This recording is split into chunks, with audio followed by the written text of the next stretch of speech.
우리는 오늘 말씀을 통해서 왜 하나님이 다윗을 이스라엘의 왕으로 택하셨는가, 또 왜 하나님께서 그 왕의 계보의 조상을 유다로 삼으신 건가라고 하는 것을 우리가 오늘 말씀을 통해서 아주 명확하게 깨닫게 됩니다.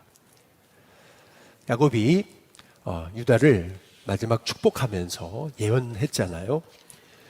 유다의 인생에는 치리자의 지팡이가 떠나지 않을 거다, 이제 이렇게 축복을 했거든요.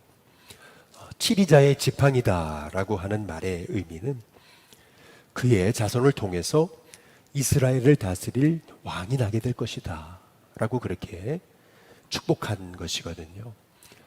다시 말해 유다의 계보를 통해서 이스라엘을 다스릴 참 왕이신 예수님이 오실 것을 또한 야곱이 내다보며 이제 축복했던 것을 우리가 볼 수가 있습니다.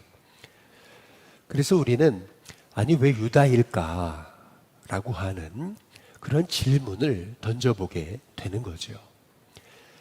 다윗도 씻을 수 없는 치명적인 죄를 저질렀잖아요. 가장 충성스러운 신하의 아내를 취했던 그런 참 파렴치한 죄인이 바로 다윗이었듯이 유다도 마찬가지잖아요. 하나님의 공동체 형제들에게 떠나가지고 이방 여인 가나안 여인과 결혼하고 그리고 며느리를 통해서 두 자손을 낳게 됐던 것이 유다가 아니겠습니까? 겉으로는 굉장히 거룩한 척하고 의로운 척하고 자기는 죄 없는 척했지만, 그러나 유다 안에 있었던 이 죄악의 욕망을 이기지 못했던 인생이 이 유다였는데, 하나님은 뜻밖에도 이 다윗을 또 유다를 택하셔서 치리자의 지팡이가 떠나지 않게 하셨던 그 이유가 무엇이었을까? 이제 우리의 질문에 대한 의문점에 대한 실타래가 이제 풀려지는 그러한 말씀이 오늘 함께 읽으신 창세기 43장의 말씀입니다. 오늘 말씀은 이렇게 이제 시작하는 것을 볼 수가 있는 거죠. 그 땅에 기근이 심하고 이렇게 말씀합니다. 그들이 애굽에서 가져온 곡식을 다 먹었다 그랬어요. 그 아버지가 그들에게 말합니다. 다시 가서 우리를 위하여 양식을 조금 사와라, 이렇게 말하죠. 지금 야곱의 가정은 진퇴양난에 빠져 있습니다. 야곱의 아들들은 이미 애굽에 갔었잖아요. 애굽에 갔다가 애굽의 총리에게 스파이로 몰리게 되죠. 그래서 시므온은 인질로 잡혀지고, 그리고 애굽의 총리는 너희들이 스파이가 아니라는 것을 증명하려고 한다면은 너희들이 말했던 그 막내 베냐민을 데리고 와라. 데리고 오지 않으면 날 절대 볼 수 없다. 이제 그렇게 된 것이죠. 그러나 문제는 야곱이 죽으면 죽었지 베냐민은 내줄 수 없다. 이 야곱과 베냐민의 생명이 연결되어져 있는, 베냐민은 단순한 아들이 아니었던 거죠. 야곱은 내가 죽으면 죽었지 베냐민은 내줄 수 없다라고 끝까지 버텼습니다. 결국에는 시간이 흘러서 양식은 다 바닥이 난 상황이 되고 만 거죠.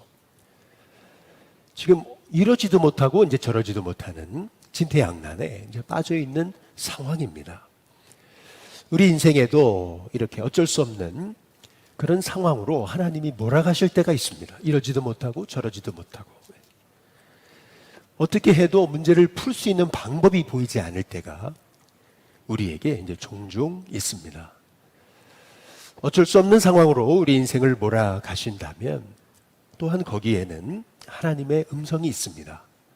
그래서 그때는 우리의 힘으로 그 문제를 풀 수가 없는 거죠. 그래서 하나님 앞에 엎드려야 인생의 문제가 풀리는 은혜가 있게 되는 것이죠. 근데 문제는 야곱은 시간 끌기를 한 것입니다. 분명히 지금 온 땅에 기근이 들어가지고 아마도 지금 야곱이 그렇게 엄청난 부자였지만은 그가 가지고 있던 뭐 양떼들이 뭐 잡초 풀들을 먹지 못해가지고 하나둘씩 쓰러지고 죽어나갔을 것입니다. 근데 그럼에도 불구하고 야곱은 책임 있는 아버지로서의 결단을 내리지 이제 못했던 이제 거죠. 그냥 야곱은요, 그냥 시간이 해결할 것이다라고 이렇게 이제 착각 이제 했던 것입니다.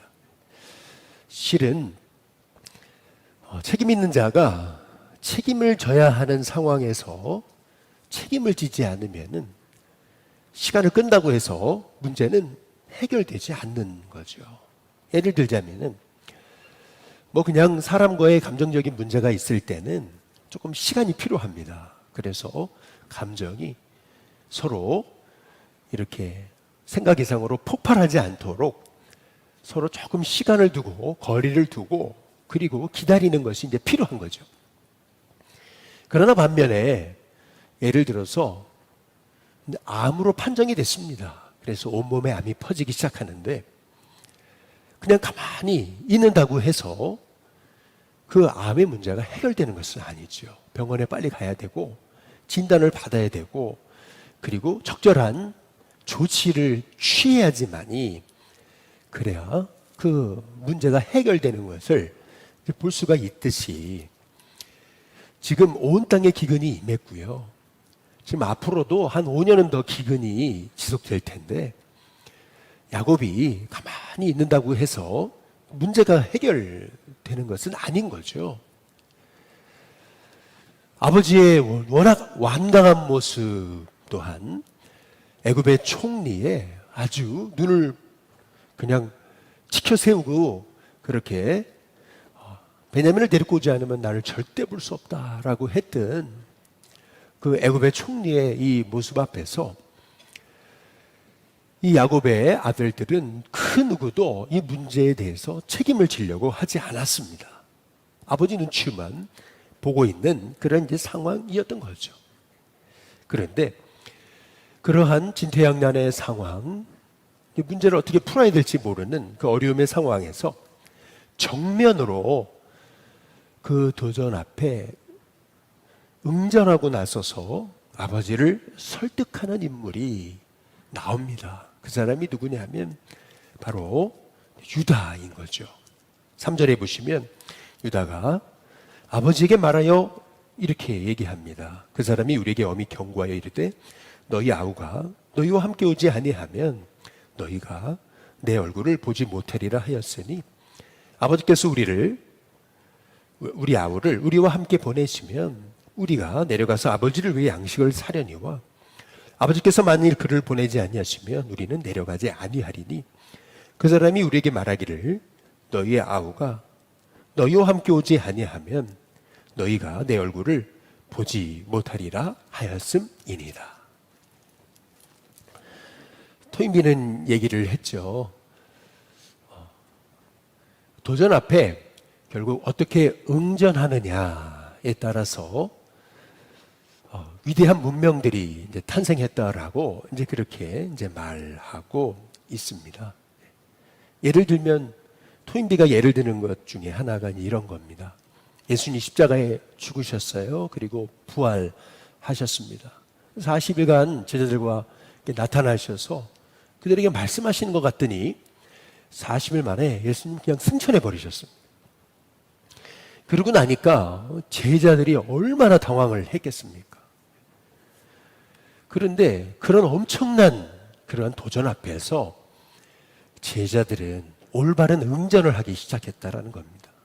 그들은 흩어지지 않고 딱 예루살렘에 모여가지고 마가다락방에서 그들은 성령이 오시기까지 마음을 합하여 오로지 기도하기에 힘썼다는 것입니다. 그럴 때 성령이 임하셔가지고 그들을 통해서 초대교회라고 하는 위대한 공동체가 일어남을 통해서 그 초대교회를 통해서 다름 아닌 로마가 무너지는 역사가 이제 일어나게 됐다라고 하는 거죠. 그러면서 토인비는 얘기하는 겁니다. 이러한 우리 인생에도 끊임없는 이러한 도전들이 있는데 그 도전 앞에서 어떻게 응전하느냐, 어떻게 응전하느냐에 따라서 바른 응전을 하지 못하면은 그 공동체는 사라지는 겁니다. 그러나 바른 응전을 하게 될 때 그 공동체는 엄청난 그 새로운 역사를 일으키는 그러한 중심점이 된다는 겁니다. 그 중심점이 됐던 그러한 사람들을 가리켜가지고 토인비는 얘기하는 거죠. 그게 바로 창조적 소수다. 이제 그렇게 이제 말하고 있는 거죠. 마찬가지로 지금 야곱의 가정에는 진퇴양난의 상황에 빠져 있습니다. 야곱은 아들을 내놓지 않겠다 그러고 애굽의 총리는 그 아들을 데리고 오지 않으면은 절대 날 볼 생각을 하지 말라 그러고 양식은 다 떨어졌고요. 이런 상황 속에서요, 딱 책임을 지고 아버지를 설득하는 인물이 나오는 겁니다. 그 사람이 누구냐면은 유다인 거죠. 유다의 모습을 보면은 그가 야곱을 설득했던 방법은 뭐냐면은 먼저 첫 번째는 아버지 현실을 직시하라는 겁니다. 지금 이 아들을 데리고 가지 않으면은 그러면 애굽의 총리는 절대 우리를 봐주지 않는다고. 그러면 이 아들을 데리고 가지 않고 우리가 애굽에 가지 않으면은 여기서 다 죽는 거라고.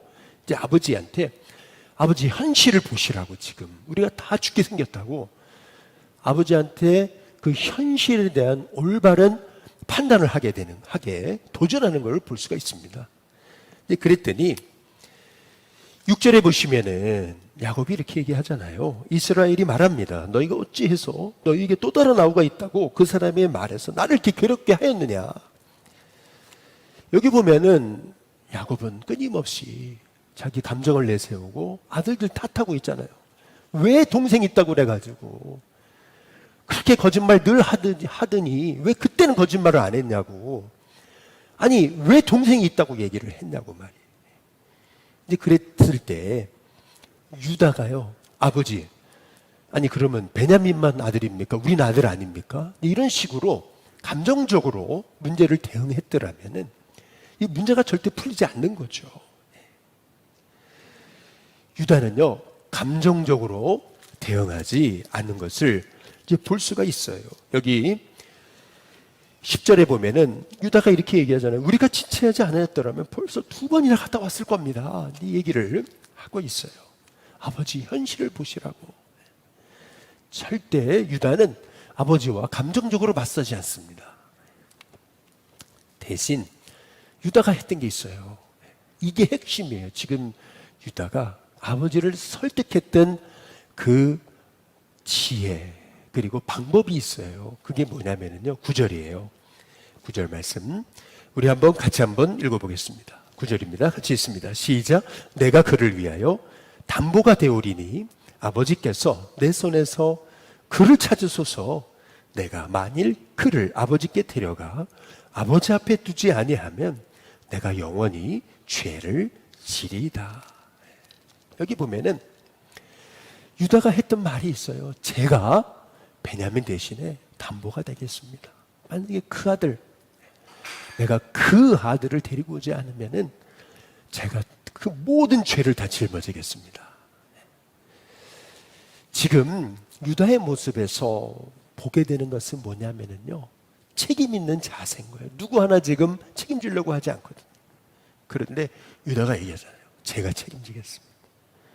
제가 이 아이를 데리고 오지 못하면 이 죄를 다 짊어지겠습니다.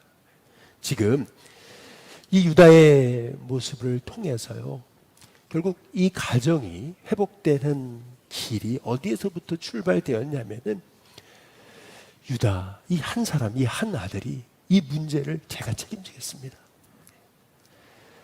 이렇게 고백하기 시작할 때 이 가정의 문제가 풀려졌던 것을 우리가 이제 봐야 되는 것입니다. 결국 십자가란 무엇이냐면요, 예수님이 우리의 죄를 담당하시려고 우리의 죄를 책임지신 거예요. 예수님의 십자가에서의 우리의 죄를 대신 담당하시는 그 책임이 있으셨기 때문에, 그렇기 때문에 우리가 사는 거죠. 지금 이 유다의 모습을 통해서 결국 한 공동체가 어떻게 살아날 수 있는가, 이런 진퇴양난의 문제 속에서 이 공동체가 회복되는 그런 너무나 중요한 문제 해결의 방법을 보게 되는 거예요. 여러분, 신앙은 절대 혼자 설 수 없습니다. 지도자도 절대 혼자는 그 사명을 감당할 수가 없습니다. 함께 책임지는 사람이 일어나야 되는 것입니다. 그래서 유다 같은 사람이 이 아놀드 토인비가 얘기한 창조적인 소수인 거예요. 이렇게 이 야곱을 설득해가지고 제가 대신 이 모든 죄를 담당하겠습니다. 제가 책임지겠습니다. 한 유다 같은 사람이 일어났기 때문에 오늘 성경에 보면은 야곱에게 잃어버렸던 아버지라고 하는 정체성, 결국에는 야곱이 잃어버렸던 야곱의 지혜가 다시 살아납니다. 야곱다운 모습이 다시 이제 막 솟구쳐 올라요. 지금까지의 야곱의 모습은요, 너무 우유부단하고요. 디나가 세겜에게 그렇게 욕보임을 당했을 때도 야곱은 나서지 않았어요. 그런데 여기 보니까 유다의 이 한마디를 통해서 야곱의 본래의 모습이 막 깨어나기 시작합니다. 그게 뭐냐면요, 11절에 한번 보시면은 그들의 아버지 이스라엘이 그러잖아요. 드디어 이제 야곱이 그 아버지의 자리를 회복하기 시작합니다. 야곱다운 모습이 나와요. 그게 뭐냐면은 그들에게 이르되 그러할진대 이렇게 해라 라고 얘기하잖아요. 너희는 이 땅의 아름다운 소산을 그릇에 담아가지고 내려가서 그 사람에게 뭘로 드리라고요? 예물로 드려라. 어디서 많이 본 모습이잖아요. 에서를 만나러 갈 때 야곱이 보여줬던 행동이거든요. 이 예물이라고 하는 것이 선물이잖아요. 그 선물의 내용은 뭐예요? 유향, 꿀, 향품, 모략, 유향나무 열매, 감복숭아. 다시 말해서 이 선물의 내용을 가만히 이렇게 들여다보면은요, 여기 감복숭아라고 얘기한 이 부분을 영어 성경에 보니까 이 피스타치오고요, 아몬드고 그러더라고요.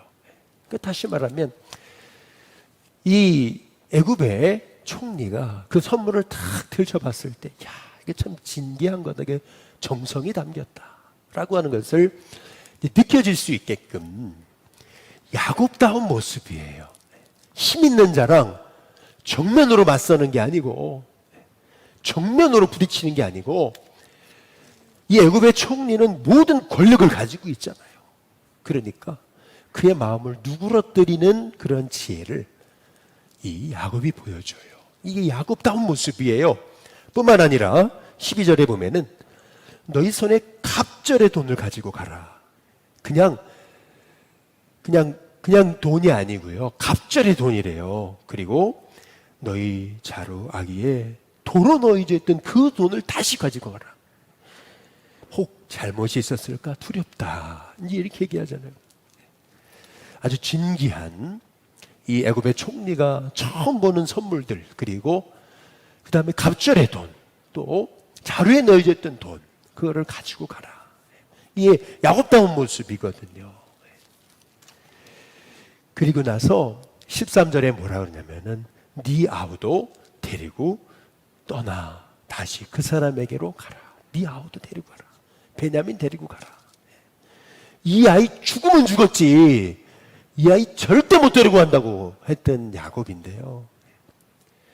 여러분, 어리석은 사람이 누구냐면 문제만 생기면 죽어버리겠다고. 여러분, 이런 사람이 지혜롭지 못한 거죠. 이 야곱이 그랬었어요. 이 아이 데리고 가면 나 죽어버릴 거야. 네. 그렇잖아요. 네.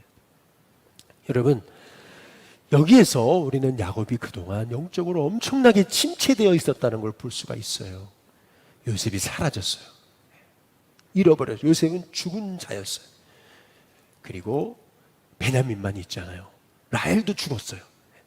그러고 나니까요, 야곱은 영적인 엄청난 침체에 있었던 것 같아요. 문제 해결에 그러한 지혜가 하나도 없었어요. 그냥 환경에 그냥 끌려가는 사람이었어요. 시간만 끌었어요. 어떤 선택을 하지 않았어요. 아버지라고 하는 사람이 뭔가 문제를 해결할 선택을 해줘야 되는데 계속 시간만 끌었거든요. 그런데 드디어 야곱이 야곱다운 모습이 나오는 거예요. 여기 14절 한번 읽어보시겠습니다. 14절입니다. 같이 읽습니다. 시작. 전능하신 하나님께서 그 사람 앞에서 너희에게 은혜를 베푸사 그 사람으로 너희 다른 형제와 베냐민을 돌려보내게 하시기를 원하노라. 그러면서 뭐라 하냐면 내가 자식을 잃게 되면 이러리로다. 내가 그 자식 내가 잃게 되면 잃겠다. 여러분, 이 야곱의 엄청난 충격적인 발언이에요. 사실은요, 베냐민은 야곱 자신이거든요. 그런데 이 아들을 잃게 되면 이르리로다. 근데 이 말에 여러분 의미가 뭡니까? 저는 여기에서 하나님 아버지의 모습을 보게 되는 거예요. 우리를 살리시기 위해서 예수님을 보내시잖아요. 우리는 그걸 당연하게 여기는데 하나님이 우리를 살리시기 위해서 자기를 포기하신 거예요. 그게 십자가거든요. 근데 이 야곱의 모습을 통해서 이 아들을 잃게 되면 이르리로다. 이게요, 단순히 이 야곱이 베냐민을 편애했다라고만 볼 게 아니에요. 그렇게 보면은 오늘 말씀이 해석이 안 돼요. 오늘 말씀에서는요, 이 야곱이 드디어 진짜 내려놔야 될 거를 내려놓고 있구나. 끊임없이 그 아들, 내 아들 했던 사람이요, 그 아들을 내려놨어요. 야곱이 내려놓으니까요. 야곱이 자기의 그 가장 사랑하던 것을 내려놓으니까요. 여러분, 그때부터 그 가정이 회복되어지는 것을 볼 수가 있습니다. 진정한 사랑은 뭐냐면요, 집착이 아니고요. 진정한 사랑은 포기인 거죠. 옥합을 깨뜨린 향유를 부은 여인이 옥합을 깨뜨릴 수 있었던 것은 그것은 단순히 그게 200데나리온인데 여러분 그렇게 볼 것이 아니고 이 옥합을 깨뜨렸다라는 거, 자기의 가장 소중한 거를 포기한 거거든요. 바로 여기에서 향유를 부은 여인의 주님을 향한 그 사랑을 볼 수가 있는 거죠. 바로 그때 바로 그 집에 향기가 가득했다고 했습니다. 항상 우리의 삶 속에서 그리스도의 향기를 나타내는 비결은 집착이 아니고 포기입니다. 철저히 내가 십자가 앞에 나를 내려놓기 시작할 때 거기에서 진정한 주님의 사랑과 향기가 흘러넘치게 되는 거죠. 결국에는 이 야곱의 아들들이 요셉을 만나게 됩니다. 여기 보니까 15절 끝에 애굽에 내려가서 요셉 앞에 서잖아요. 드디어 요셉을 만나게 되는데요. 결국에 인생의 문제는 만나야 해결이 되죠. 이 요셉이 형들을 만났을 때 요셉이 보여준 행동은요, 형들을 먹여줍니다. 일단은 먹여야 마음의 문을 열 수가 이제 있는 거죠. 여기에서 우리가 볼 수가 있는 것이 있어요. 그것은 뭐냐면요, 17절에 보니까 청지기가 요셉의 명대로 하여 그 사람들을 어디로 인도합니까? 총리관저, 여러분 예를 들면 어떤 그 애굽의 어떤 공공기관에다가 이 형들을 인도하는 것이 아니고 요셉의 집으로 인도합니다. 형들이요, 이게 뭐지? 형들은요, 그냥 양식만 가져가면 돼요, 빨리. 오로지 관심은 거기 있어요. 그런데 여기 18절에 보니까 그 사람들이 요셉의 집으로 인도되면 이러잖아요. 요셉은요, 집으로 초청을 해요. 여기에서 우리가 보게 되는 게 있죠. 요셉은 지금 진심입니다. 그러나 형들은 어떻게 합니까? 18절에 두려워하여 라고 그렇게 말하고 있잖아요. 요셉의 모습과 형들의 모습이 엄청난 차이가 있습니다. 요셉은 진심으로 이제 다가서고 있어요. 근데 형들은 요셉을 의심하고 두려워하고 있습니다. 우리가 이 모습을 보면서 우리가 한 가지 짚고 넘어가야 될 부분은 요셉이 내가 요셉입니다 라고 왜 빨리 얘기하지 않았을까? 그러면 문제가 쉽게 해결될 텐데. 그러나 요셉은 기다리잖아요. 왜 그랬겠습니까? 진정한 문제의 해결은요, 내 죄를 깨닫고 철저히 스스로 우리가 회개할 때 문제가 진정 해결되게 이제 되는 거거든요. 요셉이 힘이 있으니까, 돈이 있으니까 단순히 형들이 그 앞에 굴복하는 게 아니고요. 형들이 마음을 열고 자기의 죄를 깨닫고 회개하는 자리에 나아가기까지 요셉이 기다리는 걸 볼 수 있어요. 마찬가지죠. 하나님도 우리를 기다리세요. 우리가 우리 연약함을 깨닫고 하나님만 바라보고 의지하도록 하나님 기다리시는 거죠. 마찬가지로 하나님은요, 공동체를 위해서 유다처럼 그 문제를 내가 책임지겠습니다 라고 할 그런 사람을 기다리시는 거죠.